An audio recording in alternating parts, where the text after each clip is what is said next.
Сәлеметсіңдер ме балалар? 4 сынып әдебиеттік оқу 57 сабақ. Адамның табиғатқа бейімделуі тақырыбында. Иллюстрацияны қолданамыз. Мәтіннің түрін анықтаймыз. Мәтінге жоспар құрамыз.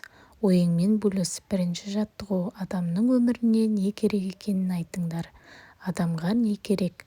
Киім-кешек, ауырғанда дәрі-дәрмек және ішетін ас тағам керек. Және адамға тұратын баспана керек, Сол сияқты өздеріңнің білетіндеріңді жазуға болады. Келесі баспана. Адам баласы мейлі күн ыстық елдерді, поляр шеңберін, теңіз жағасын немесе биік тауды мекендесін. Оған ең алдымен суық пен ыстықтан, жаңбыр мен жел өтетін бой таласу үшін баспана қажет.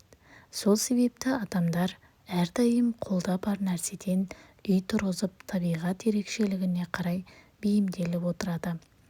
Қар мен мұз құрсанып жатқан қиыр солтүстікте эскимостар қар кірпіштен иглу деп аталатын баспана тұрғызып, терезе әйнегінің орнына мұз тұтқан.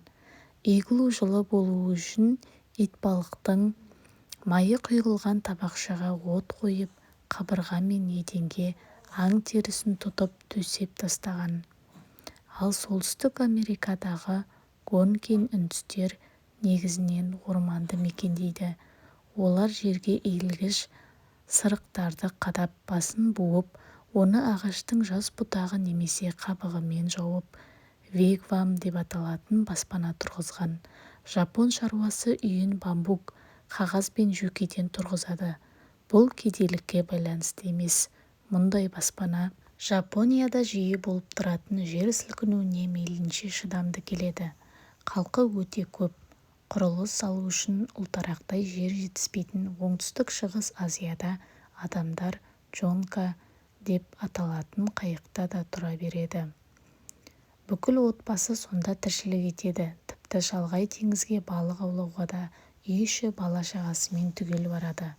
Киіз үй көшпенділердің көшіп қонуға ыңғайлы үйі. Оны тез жығып шапшаң тігуге болады. Қазақтар, қырғыздар мен моңғолдар ерте заманнан қой жүнінен басылған киізбен жапқан киіз үйде тұрды. Киіз үйдің сүйегі ағаштан жасалады. Бұл үй жер сілкінгенде де қауіпсіз, оңайлықпен бұзылмайды. Қазақтың киіз үйі күннің аптабынан, аңызырақтан, бораннан қорғайды. Ол кім? Бұл не кітабынан алынған? Білгенге маржан. Адам табиғат байлығын болашақ ұрпақтың игілігі үшін сақтау қажеттігін түсінді. Ауаны ластамай-ақ энергия алу үшін желдің күшін, күннің жарығын пайдалану жолдарын қарастыра бастады. Экспо 2017 көрмесі осы жолда жасалған батыл қадамдардың бірі. Елімізде заманауи ғимараттар салына бастады. Экспо 2017 көрмесіндегі алып шар Қазақстан павильоны. Шардың диаметрі 80 метр, биіктігі 100 метр. Павильондағы тамашалаған адам елдің тарихы, мәдениеті, бүгінгі өмірі, келешегі туралы толық мәлімет алады. Келесі, ойлан. Екінші тапсырма. Баспаналар әр маусымда қандай болатынын айтыңдар. Жайлы, салқын. Киіз үй. Жаздың аптап ыстығында салқын. Ал қыста ошақ жағылып жылы болады. Қазіргі үйлер. Қазіргі өзіміздің тұрып жатырған үйлеріміз жазғы уақытта салқын. Ал қыс уақытында жылы болады. Джонка кемесі ол жер тапшылығына байланысты оңтүстік-шығыс Азия адамдарына үйлері қайықтан жасалған болып табылады. Ол көбіне теңіз үстіндегі отбасыларға арналған. Иглу бұл өте суық отбасыларға арналған үй. Бұл үйді жылыту үшін көбіне итбалықтан майы құйылған табақшаға аң терілерін жерге төсеп тастайтын болған. Жапондардың бамбук үйі.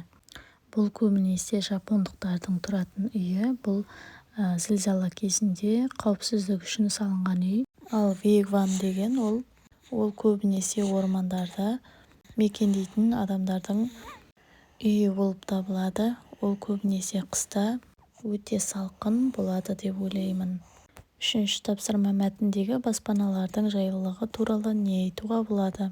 Менің ойымша, қазіргі замандағы үй және киіз үй адамдарға жайлы болады деп ойлаймын. Себебі онда адамдарға жағдай жасалған, ал басқа үйлерде жағдай жасалмаған деп ойлаймын. Мәтіндегі баспаналардың қайсысы сендер үшін қызықты болды? Мен үшін иглу баспанасы қызықты болды. Салыстыр. 5-ші тапсырма: киіз үйді қазіргі заманауи үйлермен салыстырыңдар. Қазіргі үй мен киіз үйді салыстырғанда ешқандай айырмашылық жоқ деп ойлаймын. Себебі қазіргі үйдің бөлмелері көп, ал киіз үйдің бөлмелері жеке бөлмелері болмағанымен, ол бөлмелерді жауып тұратын шымылдық болған. Сол шымылдық арқылы бөлмелерге бөлінетін болған. Жылу жүйесі де екі үйде де жақсы дамыған. Киіз үйдің ортасында арнайы ошақ болған. Ол ошақ үйді жылытып, бір жағынан ас үйге тамақ дайындауға арналған. Бұл пешке бір салған отын келесі күнге дейін ыстық болып тұратындықтан өз жылуын жоғалтқан жоқ. Келесі қорытындыла. 6-шы жаттығу: баспананың маңызы туралы қандай қорытынды жасадың? Менің ойымша, әрбір адам үшін баспана өте маңызды. Баспанасыз адамға өте қиын. Сондықтан әрбір адам баласының баспанасы болғаны жөн. Адамдардан бөлек жануарлар үшін, құстар үшін де өзінің тұратын мекені, баспанасы болғаны жөн. Мәтін мазмұны бойынша бірнеше сұрақ дайында. 1-ші сұрақ: баспана дегеніміз не? 2-ші сұрақ: қандай баспана түрлерін білесің? 3-ші: адам үшін баспана қажет пе? Осы сияқты сұрақ дайындауларыңызға болады, балалар. Жарайсыңдар, балалар. Бүгінгі біздің сабағымыз аяқталды. Келесі жаңа сабақта көріскенше сау болыңдар. Видео ұнаса видеоға лайк басып, тіркеліп алуды ұмытпаңдар.